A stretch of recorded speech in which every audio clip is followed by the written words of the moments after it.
از اولم که خدا حضرت آدم علیه السلام را آفرید از برای همین روی زمین آفرید.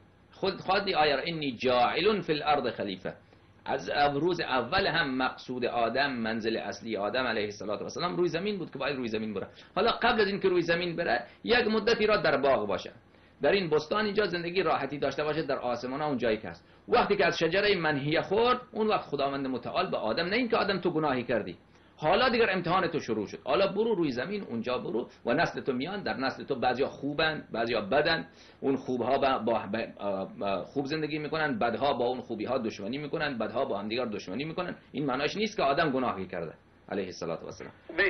من که ببینید شما الان از اشاره کردیم به فرمایشات امام صادق و حضرت علی و اینا، من که اینا رو برای من چیز نمیتونم مجاب کننده باشم. برای من کافیه. تو موضع نظر مرا میخوای به عنوان شیعه، من برای من حجت مانند قرآن کریم. تو از من میخوای، من جواب تو را از شیعه وقتی که میخوای برادر عزیز، از عالم شیعه وقتی که سوال میکنی، عالم شیعه حق داره. عالم شیعه حق داره. اجازه بفرما. وقتی که من عقیدم اینه که حضرت آدم علیه السلام معصومه، من حقم اینه که از مذهب خودم طبق مبانی مکتب خودم دفاع بکنم. شما حق ندارید بگید از کتاب خود نقل نکن. ببین من اگر از قرآنی که الان دم دسته همینجا الان، شما مذهب خودت چیه؟ به من بفرما مذهب خودت چیه؟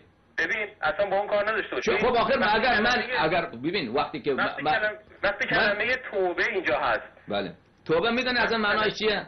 بله بازگشت لزوما الزامی نداره که اینجا گناهی صورت پذیره. وقتی که رسول خدا صلی الله علیه و آله و سلم به اجماع مسلمین معصومه، توبه میکرد، استغفار میکرد، در روز 70 مرتبه استغفار میکرد. پیغمبر روز 70 دفعه گناه میکرد که استغفار میکرد. جان بفرمایید. بعد هیچی با این توضیحات شما که بر اساس معیارهای خودتونه، خب بس من جواب نمیتونم بگیرم از شما. خب نه شما چی که 70 مثل تو هم جمع بشه از من نمیتونید. حالا اشکالتان چی بود؟ من نفهمیدم اصلا. اشکالت چیه؟ میخوای برای آدم گناه ثابت بکنی؟ حتی از قرآن کریم هم گناه ثابت کنی.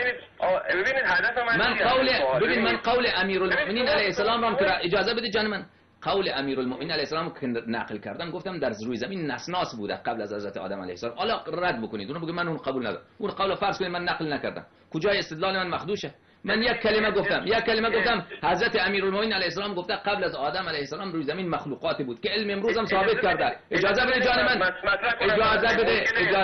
اجازه بده قبل از انسان مخلوقات شبیه انسان روی زمین بوده. این که از آثار استخوان شناسی و کالبد شناسی الی ماشاءالله ثابت شده، این که چیز حقیقیه و قابل انکار نیست. اگر شما الان این حرف امیرالمؤمنین علیه السلام که فقط این یک کلمه را من نقل کردم، این کلمه را کنار بگذارید، خب بقیه‌اش که همش از قرآن کریم بود.